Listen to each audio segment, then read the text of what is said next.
اتم درس ورځ ښه پیل کړئ.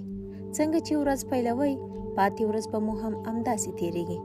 له خوبه تر راپاڅېدو وروسته نیم ساعت زه زرین وخت بولم. دا شیبې رښتیا هم ستاسې د ورځې تر ټولو ارزښتمنې شیبې دي چې تاسې د راتلونکې ورځ پر هرې شیبې ژور اغېز لرئ. که تاسې چیرې دا حکمت او په ځان دا نظم او کنټرول ولرئ چې په دې شیبو کې به ښه فکر کوئ، یوازې ښه ګامونه به پکې اخلئ، نو متوجه به شئ چې ورځ به مو پرله پسې نوي او ښایسته لارې درته پرانیزي. څه وخت مخکې ما خپل 2 بچي سینما ته د فلم لیدو لپاره بوتلل.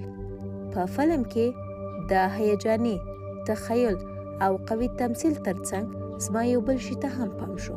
په فلم کې د غره څوکو ته ختلو لپاره غره مزلو ته د یو ښه کمپ اړتیا وه. که چیرې دوی لاندې داسې کمپ یا دمه ځای نه درلود چې دوی پکې آرام کړی وای، دمه یې کړی وای او ځان یې تازه کړی وای، نو د غره څوکو ته ختل ورته ناشوني وو. دوی چې دویم کمپ ته ورسېدل بیرته خپل اصلي دمه ځای ته د څو اونیو لپاره راستانه شول چې ځان تازه کړي او انرژي واخلي. دریم کمپ ته چې ورسېدل بیا یې ورته دمه وکړه او د 4م کمپ لپاره یې ځانونه تازه کړل او انرژي یې واخیسته. 4م کمپ ته چې ورسېدل یو ځل بیا له غره راښکته شول، خپل اصلي دمه ځای ته لاړل او د غره وروستۍ څوکې ته له وروستي ځله ورتګ مخکې یې ځانونه تازه کړل. همداسې موږ هم یو.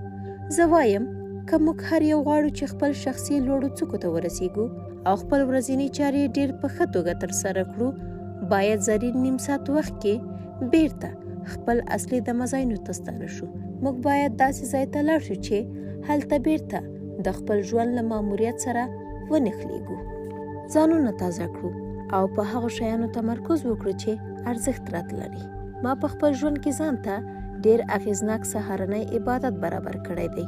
دا هر وخت زما د ورځې پیل آرام او خوندور کوي. له قدم وهلو وروسته زه خپل شخصي عبادت ځای ته ورځم. دا کوچنی عبادت ځای ما خپل ځان ته برابر کړی دی چې زه پکې له مزاحمت پرته په آرام زړه او ذهن د خپل ځان تازه کولو فعالیتونه وکړم. دلته بیا زه 15 دقیقې آرام او ژور فکر کوم، د خپل ژوند په ټولو ښو شیانو تمرکز کوم او هغه ورځ ځان ته مجسم کوم چې په ما را روانه ده. ورپسې بیا د حکمت یو کتاب راخلم. دا کتاب د بریالي ژوند پر هغو تلپاتې حقایقو غني وي چې زموږ په اوسني ګړندي ژوند کې هیرول یې آسان نه دي. مثلا د رومي فیلسوف مارکوس اورلیوس، د پنجاومین فرانګلی خپل ژوند لیک او د هنري ډو توریو په دې کتاب کې راغلي درسونه ما په هغو شیانو متمرکزوي چې رښتینی ارزښت لري او له ما سره د ښې ورځې په تېرولو کې مرسته کوي. زه چې سهار وختي په دې وخت کې کوم حکمت لولم، هغه زما د پاتې ورځې هره شیبه روښانه کوي. نو ورځ مو ښه پیل کړئ، تاسې به تل یو ډول نه اوسئ. 9م درس په درنښت نه ویل زده کړئ. که د ژوند لومړیتوبونه مو روښانه نه وي، بیا دا درته اسانه ده چې هر وړاندیز ومنئ او ښه ورته وایاست.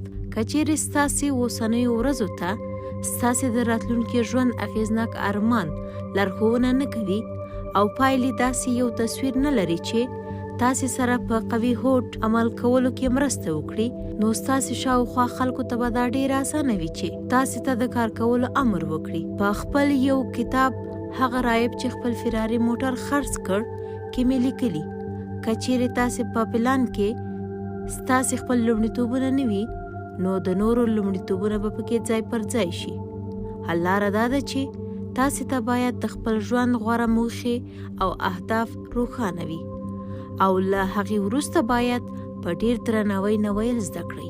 چینایي عالم سنتروز د یو کس کیسه کړې چې پاچا ته به یې تورې جوړولې. آن په 90 کلنۍ کې هم د نوموړي کار د ځانګړي ارزښت او وړتیا درلودونکې وه. که هر څومره بیړه به یې وه، بیا به یې هم کوچنۍ تېروتنه نه کوله. یوه ورځ پاچا له دې زاړه سړي وپوښتل، دا خدایي وړتیا ده که ته کوم خاص تکنیک لرې چې دا کار دې پې دومره ښه کېږي؟ سپین ږیري آهنګر ورته وویل، دا پر اړینو شیانو تمرکز دی. زه له 21 کلنۍ را په دې خوا تورې جوړوم او له هغه وخت راهیسې پر بل هیڅ شي فکر نه کوم. له تورو پرته بل هیڅ شي ته نه ګورم او نه ورته پام کوم. تورې جوړول اوس زما شوق او هدف دی.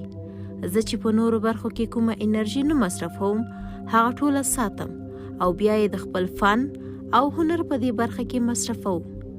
زما د ښه کار او استادۍ راز همدا خبره ده. ډېر اغېزناک خلک د خپلې وړتیا په ساحه تمرکز نه کوي. پر هغو چارو ډېر تمرکز کوي چې ژور اغېزې د دوی ژوند او کار ښه کوي.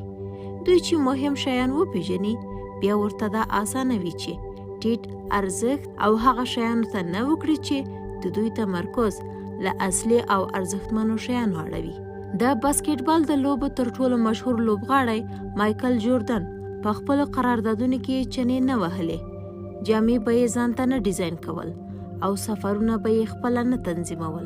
نوموړي به خپل ټول وخت او انرژي یوازې هغه کار ته ورکوله چې نوموړي به ښه کولی شو او هغه د باسکټبال لوبه وه. له دې پرته نورو چارې به یې خپلو همکارانو ته سپارلې. لیوس آرمسټرانګ به وخت د خپل کنسرت په ټکټ پلورلو او په تالار کې مینوال ته د څوکۍ په سمولو نه تېراوه. د به ټول تمرکز یوازې په هغه کار کوو چې وړتیا یې پکې درلوده او هغه خپله د موسیقي آله ترومپټ غږول و. نو کوم شیان چې درته مهم او اړین نه وي هغه ته نه ویل زده کړه. دا مو چې زده کړل هغه شیانو ته به ډېر وخت ومومئ چې ستاسې د ژوند ښه کولو قوت لري. دا به در سره د هغو شیانو په پرېښودلو کې مرسته وکړي چې تاسې په خپل زړه کې پرېښودل اړین ګڼئ.